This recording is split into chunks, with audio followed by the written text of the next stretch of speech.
Hi friends, welcome to my channel. வெயில் ரொம்ப அதிகமாகிடுச்சு. இப்போ வர வர இனிமேட்டுக்கு வந்து நம்ம ஜூஸ் அந்த மாதிரிலாம் அதிகமாக எடுத்துக்கணும்.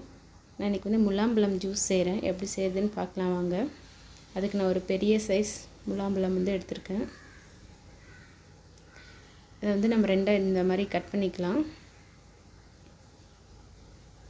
பாருங்கள், நல்லா ஃப்ரெஷ்ஷாக இருக்குது. உள்ளே இருக்கிற விதையெல்லாம் நம்ம தனியாக எடுத்துடலாம். அது நமக்கு தேவையில்லை. இந்த மாதிரி ஒரு சின்ன கரண்டி வச்சு எடுத்திங்கன்னா வச்சுக்கோங்களேன், அழகாக அப்படியே வந்துடும் தனியாக. இதில் இருக்கிற விதையெல்லாம் நம்ம தனியாக எடுத்துகிட்டு பல்ப்பை மட்டும் நம்ம வந்து ஜூஸை போட்டு எடுத்துக்கலாம். பாருங்கள், அழகாக வந்துடுச்சு. அதில் இருக்கிற அந்த வாட்டருமே நம்ம எடுத்துடலாம், தேவையில்லை. வெயிலுக்கு வந்து இந்த மாதிரி ஜூஸ் போட்டு குடிச்சிங்கன்னா நல்லாயிருக்கும். ரொம்ப டேஸ்ட்டாகவும் இருக்கும் இந்த ஜூஸு. பாருங்கள், ஃபுல்லாக நான் விதையெல்லாம் ரிமூவ் பண்ணிட்டு உள்ள இருக்கிற பல்ப் வந்து இந்த மாதிரி ஒரு கரண்டி வச்சு எடுத்துக்கிறேன். அப்படி தனியாக அழகாக வந்துடும். நம்ம ரொம்பலாம் கஷ்டப்படணுன்னுலாம் இல்லை. இதை வந்து நம்ம வந்து மிக்ஸி ஜாரில் வந்து சேர்த்திக்கலாம், ஜூஸரில்.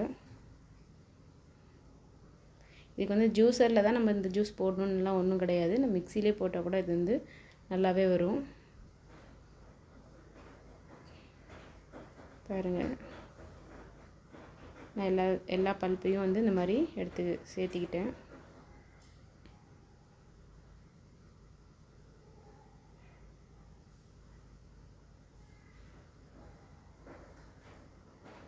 இந்த தோல் மட்டும் நம்ம வேஸ்ட், மற்ற எல்லா பழத்தையுமே நம்ம எடுத்துடலாம்.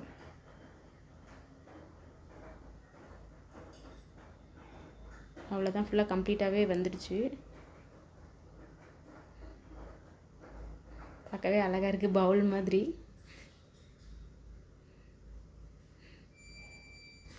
பாருங்கள், எல்லாமே நான் ஜூஸரில் சேர்த்திக்கிட்டேன். அதே மாதிரி இன்னொரு பீஸையும் நான் அதே மாதிரி விதையெல்லாம் ரிமூவ் பண்ணிவிட்டு பல்ப்பெல்லாம் எடுத்து ஜூஸரில் வந்து சேர்த்திக்கிறேன்.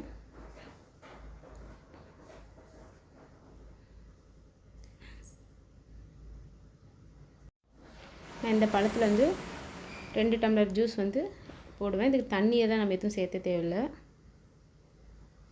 அவ்வளோதான், எல்லா பழத்தையும் எடுத்து ஜூஸரில் போட்டாச்சு.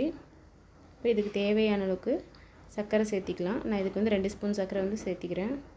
உங்களுக்கு இன்னும் இனிப்பு அதிகமாக வேணும்னா இன்னும் கொஞ்சம் அதிகமாக கூட நீங்கள் போட்டுக்கலாம். ப்ளஸ் நிறைய பேர் பார்த்திங்கன்னா இதில் வந்து பால் ஆட் பண்ணி ஜூஸ் போடுவாங்க. எனக்கு பால் பிடிக்காது, அதனால் வந்து வெறும் நான் பழத்தை மட்டும் போடுறேன். அப்படி உங்களுக்கு வேணும்னா ஒரு 1/2 டம்ளர் வந்து காய்ச்சி ஆற வச்ச பால் சேர்த்திக்கோங்க. அதே மாதிரி ஐஸ் க்யூப்ஸ் வேணாலையும் போட்டுக்கோங்க.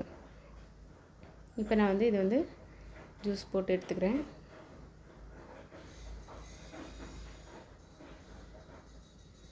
இது போகிறதுக்கு ஒரு 2 மினிட்ஸ் கூட ஆகாதுங்க, அவ்வளோதான், முடிஞ்சுது.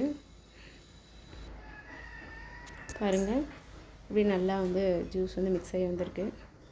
இப்போ வந்து நான் டம்ளரில் வந்து ஊற்றிக்கிறேன். இந்த மாதிரி வந்து கிட்ஸுக்கு வந்து நீங்கள் போட்டு கொடுத்தீங்கன்னா ரொம்ப விரும்பி குடிப்பாங்க. வெயிலுக்கு ரொம்ப நல்லது. உங்களுக்கு இந்த வீடியோ பிடிச்சிருந்துச்சின்னா என்னோடய சேனலை சப்ஸ்கிரைப் பண்ணிக்கோங்க.